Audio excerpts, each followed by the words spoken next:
Sesaat lagi Anda akan menyaksikan Inspirasi Pagi yang dipersembahkan oleh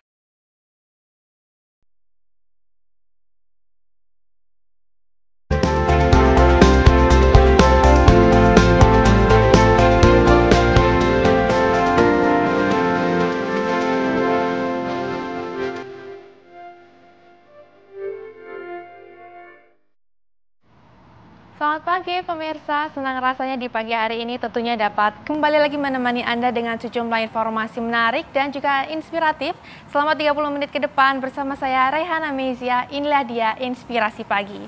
Pemerintah melalui Kementerian Republik Indonesia baru saja ini menerbitkan Peraturan Menteri Keuangan Nomor 28 Tahun 2024 tentang fasilitas perpajakan dan kepabeanan di Ibu Kota Nusantara.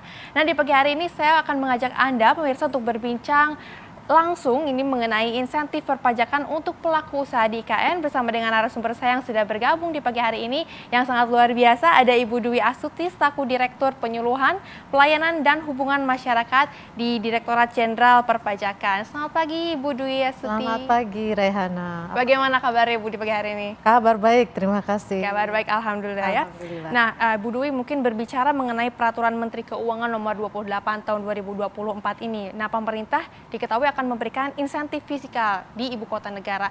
Mungkin bisa dijelaskan sedikit Bu kepada pemirsa yang sedang menonton saat ini, apa sebetulnya tujuan dari pemberian insentif fiskal ini? Ya, tujuannya adalah penerbitan PMK 28 tahun 2024 ini untuk juga membantu mendukung visi IKN Nusantara sebagai kota dunia untuk semua. Nah, oleh karena itu Kementerian Keuangan dalam hal ini memberikan dukungan berupa keputusan Menteri Keuangan mengenai insentif khususnya insentif perpajakan dan kepabeanan untuk di IKN Nusantara ini yang memang tujuannya adalah untuk mendorong pembangunan di sana dengan kemudahan-kemudahan atau insentif-insentif yang diberikan. Selain itu juga insentif ini diberikan sesuai dengan ukurannya lah ya, untuk mewujudkan juga praktek good corporate governance atau pengelolaan pemerintahan yang baik, sehingga insentif ini juga diberikan secara terukur, terarah gitu ya, dengan memperhatikan tata kelola yang baik sebagaimana tadi yang saya sebutkan. Berarti ini dilakukan untuk tentunya mendorong pembangunan yang ada di Ibu Kota Nusantara ini ya. Nah, kemudian Bu, apa saja sebetulnya insentif fiskal yang nantinya akan didapatkan melalui penerbitan aturan ini Bu? Ada beberapa insentif yang akan diberikan, itu ada 3 kategori yang besar sebetulnya. Yang pertama adalah pajak penghasilan, kemudian pajak pertambahan nilai, dan juga pajak pertambahan nilai atas barang mewah, dan yang ketiga mengenai kepabeanan. Yang pajak penghasilan itu meliputi pengurangan pembayaran PPh badan yang berupa tax holiday. Ini tax holiday cukup panjang periodenya, 10 sampai 30 tahun. Ada juga yang disebut dengan super tax deduction. Super tax deduction ini sebetulnya bukan hal yang baru juga, karena ini diberikan pengurangan biaya-biaya bagi perusahaan yang akan mendirikan vokasi pendidikan di IKN. Kemudian juga ada PPh pasal 21 ditanggung pemerintah untuk para pekerja yang nantinya bekerja di industri-industri yang didirikan di IKN. Dan ada lagi satu hal yang penting nih, bahkan untuk UMKM pun yang berusaha di IKN itu akan diberikan tarif 0%. Selama ini sudah ada 0% itu untuk omsetnya yang sampai dengan 500 juta. Tetapi khusus untuk di IKN itu sampai dengan 50 miliar. Ini sebetulnya luar biasa nih insentif. Kemudian untuk barang kena pajak dan jasa kena pajak tertentu itu juga dibebaskan dari pengenaan PPN. Nah, yang terakhir untuk yang cukai ini adalah pembebasan bea masuk dan juga pengenaan pembebasan pengenaan bea masuk dan fasilitas pajak dalam rangka impor. Jadi bagi para pengusaha yang melakukan importasi misalnya bahan baku atau barang-barang lainnya terkait dengan industrinya di daerah IKN itu juga diberikan pembebasan. Tadi ada yang menarik Ibu mengenai barang-barang. Nah, kemudian barang-barang apa saja yang kemudian nantinya akan bebas dari pajak ini seperti apa Bu? Banyak itu. Jadi tadi seperti yang saya katakan, kalau barang tertentu, jenis jasa tertentu, misalnya barang-barangnya untuk terkait properti, pembelian rumah gitu ya, pembelian apartemen mungkin di sana nantinya, atau barang-barang terkait industri yang berhubungan dengan industri, itu listnya banyak. Jadi untuk kepentingan ada barang tertentu dan jasa tertentu itu listnya banyak sekali. Nah itu yang dibebaskan. Nah, yang itu ya yang dibebaskan, berarti ada banyak sekali nih pemirsa ya barang-barang yang tentunya jikalau Anda ingin, mungkin pelaku usaha ingin di IKN nih, ternyata ada banyak sekali barang-barang yang memang dibebaskan pajaknya begitu ya Bu. Nah lalu siapa saja yang kemudian akan mendapatkan insentif dari fisikal ini kemudian Bu? Seperti tadi yang sudah saya kemukakan, yang berhak untuk memanfaatkan insentif di IKN ini adalah tentu saja pelaku usaha atau badan usaha yang memang melaksanakan pembangunan atau usahanya di IKN. Kemudian juga termasuk UMKM. Nah, UMKM juga yang kemudian melakukan usaha di IKN maupun di daerah mitranya. Nah, ini ada definisi namanya daerah mitra. Daerah mitra itu adalah sebetulnya daerah di Kalimantan yang menjadi super hub atau menjadi penunjang pembangunan di IKN, itu juga bisa mendapatkan fasilitas atau insentif ini.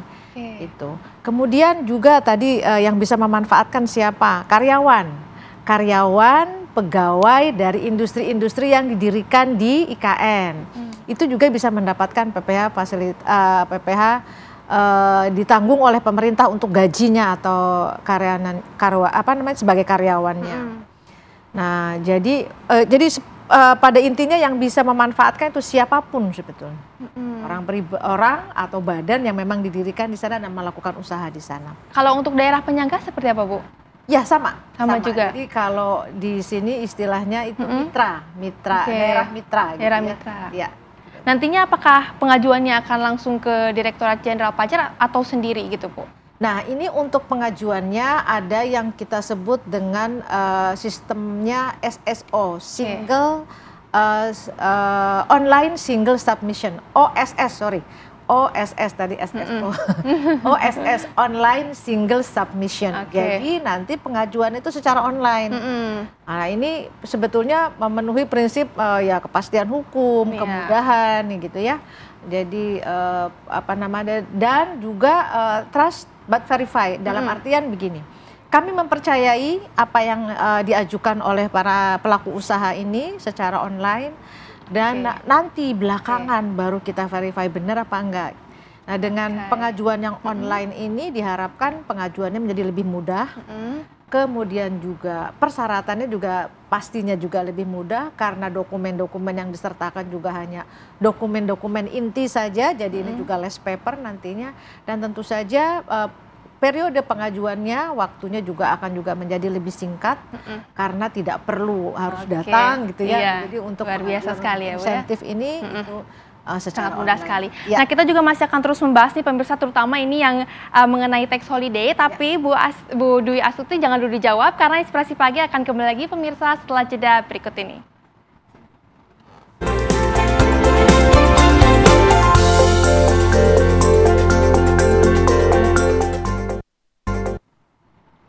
Terima kasih pemirsa, Anda masih menyaksikan Inspirasi Pagi, masih berdiskusi di sini dengan narasumber yang luar biasa ya, ada Ibu Dwi Astuti. Tadi kita sudah membahas banyak sekali, terutama mengenai tadi ya pajak, kemudian juga dan syarat-syaratnya dan lain-lainnya. Nah, kemudian Bu ini juga melanjutkan yang tadi sempat terpotong.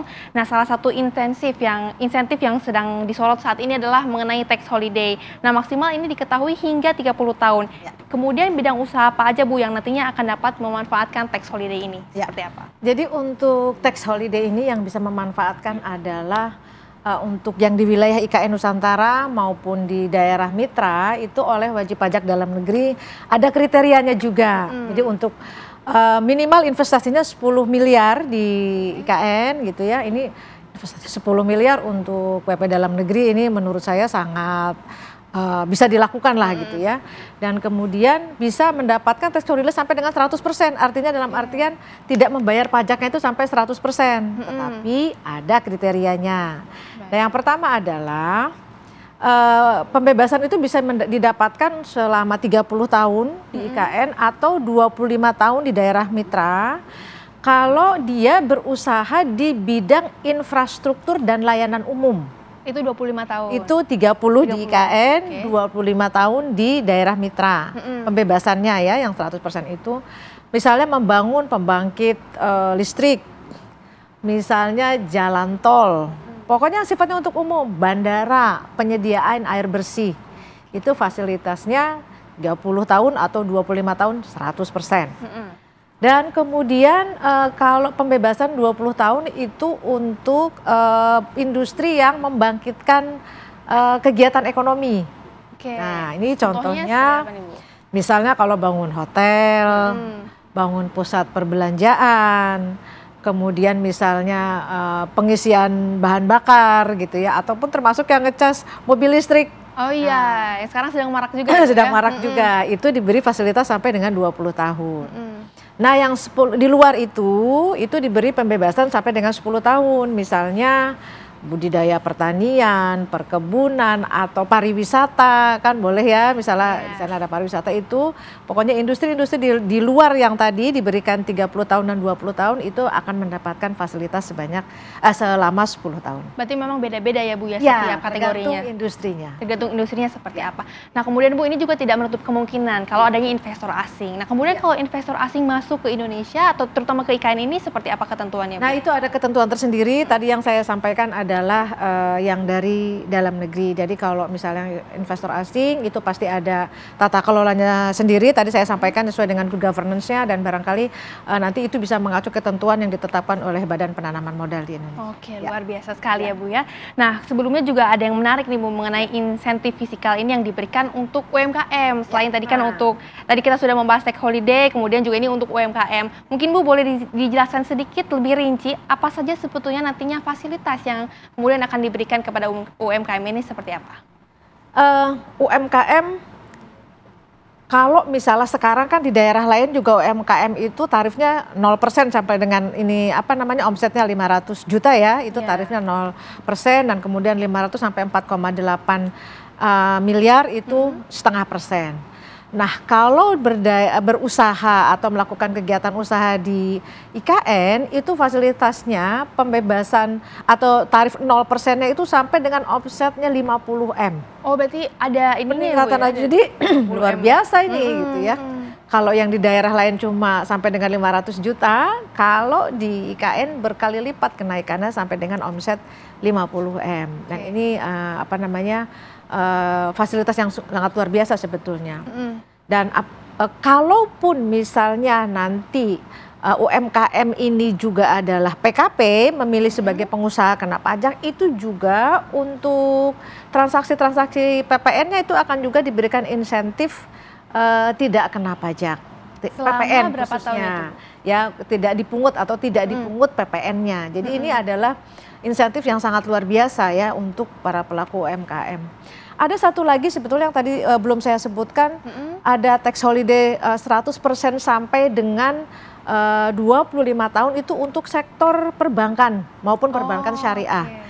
Jadi yang mau mendirikan bank di sana ataupun usaha finansial lainnya, saham, kripto, obligasi, market dan lain sebagainya, itu juga dapat insentif pembebasan atau tax holiday selama 25 tahun 100%. Nah kemudian Bu, ini juga ada yang menarik tadi yang mengilas sedikit tentang UMKM. Kalau misalkan ada pelaku UMKM yang kemudian ini buka kantor ataupun kantor besar gitu ya, tapi dia memiliki cabang di luar IKN. Nah itu seperti apa ketentuannya Bu? Nah yang pastinya yang akan tadi 0 sampai 0% yang omsetnya sampai dengan 50 M itu ya untuk lokasi usaha di IKN saja.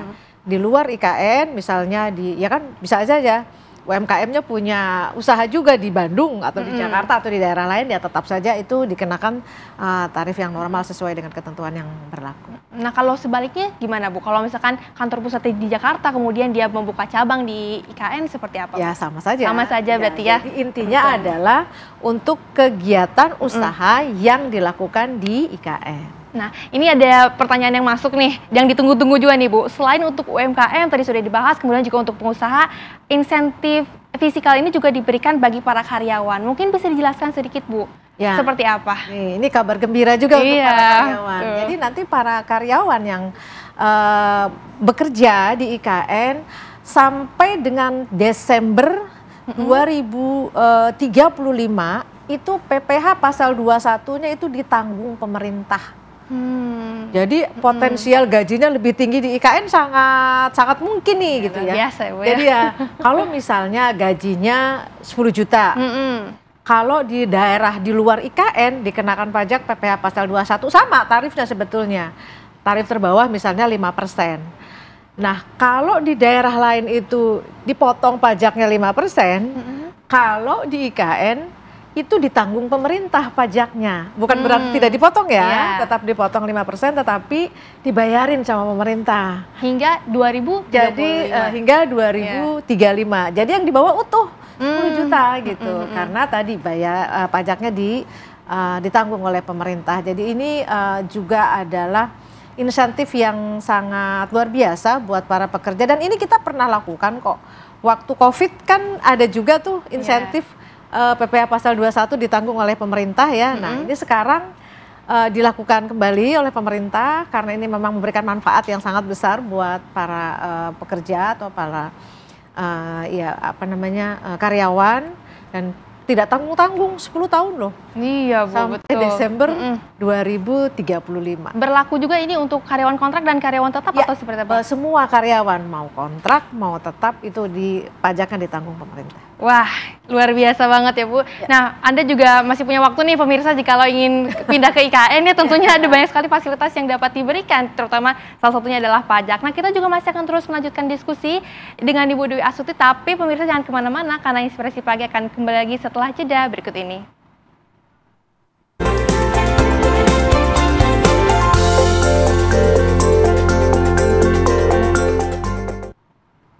Terima kasih pemirsa, Anda masih menyaksikan Inspirasi Pagi, melanjutkan diskusi yang tadi bersama dengan Ibu Dewi Astuti yang sudah bergabung bersama dengan kami di pagi hari ini. Nah, sebelumnya nih pemirsa, tadi kita sudah membahas mengenai jenis insentif dari pihak-pihak yang UMKM tadi, kemudian juga ada dari pelaku usaha, ada juga dan lain-lainnya Bu ya. Nah, kemudian juga untuk yang dapat memanfaatkan insentif di IKN ini, selanjutnya bagaimana nih Bu caranya agar masyarakat ini bisa memanfaatkannya, seperti apa? Terima kasih Mbak Rehana. Tadi sebagaimana sudah saya sampaikan bahwa pengajuannya sangat mudah. Itu menggunakan online submission system tadi ya. Jadi semuanya menggunakan tata cara online. Dokumennya juga sangat simpel, waktunya juga sangat tepat. Jadi itu nanti dimasukkan ke dalam sistem di Kementerian Keuangan. Jadi sangat mudah. Nah, kalau misalnya nanti ditanya, Bu aman nggak? Pasti aman, insya Allah aman. Karena inilah yang justru kami memfasilitasi secara online ini sehingga tidak perlu repot-repot untuk datang ke kantor Kementerian Keuangan untuk mengajukan ini gitu ya. Jadi sangat simpel menggunakan tadi yang saya sebut dengan OSS tadi, online submission system. Nah kemudian Bu, untuk pengawasannya sendiri ini insentif ini kan akan diberlakukan nantinya seperti apa dalam sistem pengawasannya ini? Apakah mungkin ada kolaborasi dengan pihak yang lain atau seperti apa? Ya, sebetulnya kami tadi sudah saya sampaikan juga di awal bahwa pengajuan insentif ini itu kita mempercayai sepenuhnya kepada para wajib pajak atau kepada para pelaku usaha. Trust but and then verify. Jadi kita percayai dulu, ajukan secara online, pengawasannya nanti akan kita lakukan. Kalau misalnya pengawasannya kita ada bekerja sama dan karena ini ada cukai juga gitu ya. Ada kepabeanan juga, kita akan bekerja sama dengan Direktorat Jenderal Bea Cukai pastinya, ini dalam lingkup Kementerian Keuangan. Dan untuk pengawasannya sebetulnya kami punya unit vertikal yang banyak di seluruh Indonesia, Direktorat Jenderal Pajak maupun Direktorat Jenderal Bea dan Cukai itu kita punya kantor vertikal. Jadi ada yang namanya kantor wilayah. Kita punya nih wilayah IKN ini termasuk kantor wilayah Kalimantan Timur dan Utara. Jadi kita punya satu kanwil di sana dan kemudian juga ada KPP-nya atau kantor pelayanan pajak yang juga mengawasi di sana. Ada karena ini di wilayah Penajam, itu masuk KPP Penajam, dan barangkali IKN juga masuk di wilayah Balikpapan. Nanti juga di sana di Balikpapan juga kami punya kantor, Kanwilnya juga ada di Balikpapan. Nah, kemudian Bea Cukai juga ada di sana. Jadi untuk pengawasannya kita akan berkolaborasi dengan unit-unit kantor vertikal kami yang ada di sana. Berarti memang sudah ada pembentukan badan tersendiri ya Bu ya untuk kalau untuk pengelolaannya iya, pengelolaan IKN itu ada, pemerintah sudah membentuk pengelola tersendiri ya, otorita untuk IKN ini sudah ada tersendiri. Tapi memang tetap berkolaborasi dengan pihak-pihak yang lain juga tentunya Bu ya. Ya. Nah, kemudian Bu, dengan program yang ini dinilai berjalan dengan sangat baik ya, kemudian juga ke depannya program-program seperti apa lagi yang akan dikerjakan dari Direktorat Jenderal Pajak di IKN ini? Kalau terkait program-program pastinya di sana begini ya. Jadi setiap pelaku usaha di sana tentunya kami tidak akan melakukan usaha kemudian dalam tanda kutip dicuekin gitu.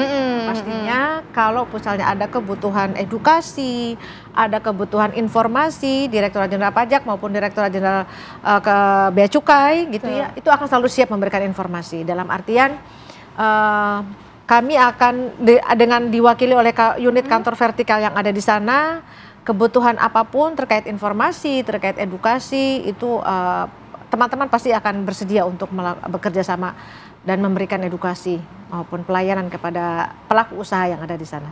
Oke, untuk itu sudah ada sosialisasi kah Bu kepada masyarakat mungkin? Ya, ini adalah salah satu bagian dari sosialisasi, dan kami juga nanti akan melakukan edukasi dan sosialisasi kepada siapapun yang terdampak. Artinya nanti di Kalimantan sendiri akan ada sosialisasi khusus kepada wajib pajak yang katakanlah terdampak yang ada di sana, mau kepada para pelaku usaha.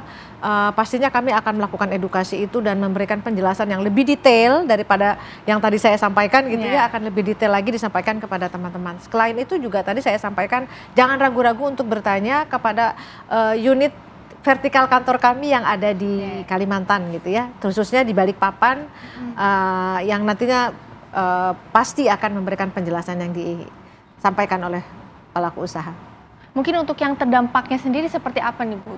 Ya, karena kan ini mengingat ada banyak sekali ya sektor yang mencakup tadi UMKM, kemudian juga ada tax holiday, nah seperti apa kemudian Bu? Ya, artinya kepada para pelaku usaha yang memang berminat untuk melakukan investasi di IKN, saya barangkali juga menyatakan bahwa jangan ragu-ragu.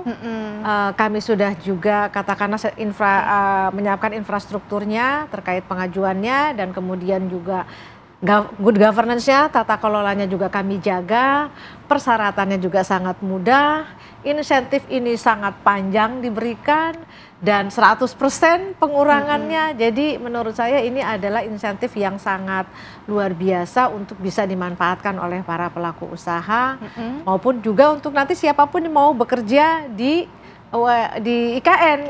Apalagi karena tadi kan PPh pasal 21-nya ditanggung pemerintah. Untuk UMKM juga 0%-nya, tarif 0%-nya sampai dengan 50 miliar. Dan ini menurut saya sangat sebuah opportunity yang sangat baik untuk bisa dimanfaatkan oleh para pelaku usaha. Ya, luar biasa sekali Bu Dwi Astuti sudah bergabung bersama dengan kami dengan informasi yang amat sangat menarik, dan juga kami sudah membahasnya mengenai tadi tax holiday, insentif, kemudian juga untuk UMKM, termasuk ini untuk karyawan yang memang ingin nantinya mungkin pindah ya ke IKN. Nah, apakah mungkin ada pesan yang akan disampaikan kepada masyarakat seperti apa di pagi hari ini kepada wajib pajak tentunya? Ya, terima kasih Mbak Rehana. Tadi sekali lagi kami sampaikan adalah bahwa insentif maupun tax holiday ini diberikan untuk mendukung visi IKN sebagai kota dunia untuk semua. Dan mungkin sebagaimana kita ketahui juga bahwa pajak adalah tulang punggung penerimaan negara untuk melakukan pembangunan. Sebagaimana kita ketahui juga bahwa 70% APBN, anggaran pendapatan dan belanja negara ini berasal dari pajak. Oleh karena itu dalam kesempatan ini saya juga ingin menyampaikan terima kasih kepada seluruh masyarakat, kepada seluruh wajib pajak yang selama ini telah membantu pemerintah dalam berpartisipasi membayar pajak. Yang pastinya seluruh dana yang berhasil dikumpulkan itu kami gunakan untuk sebesar-besarnya pembangunan Indonesia. Oke, baik, Bu, luar biasa sekali. Terima kasih banyak Ibu Dwi Astuti atas waktunya telah bergabung bersama dengan kami, dan nyatanya pemirsa dengan kita membayar pajak tentunya dapat memberikan kontribusi untuk pembangunan Indonesia di masa depan tentunya ya Bu ya. Terima kasih banyak Ibu, sehat selalu sudah bergabung bersama dengan kami di pagi hari ini. Sampai jumpa di lain kesempatan Ibu ya. Dan tentunya pemirsa, informasi tadi sekaligus menutup perjumpaan kita di pagi hari ini. Saya Rehana Mezia mewakili segenap kru yang bertugas di pagi hari ini. Izin untuk pamit undur diri dari hadapan Anda. Terima kasih dan sampai jumpa.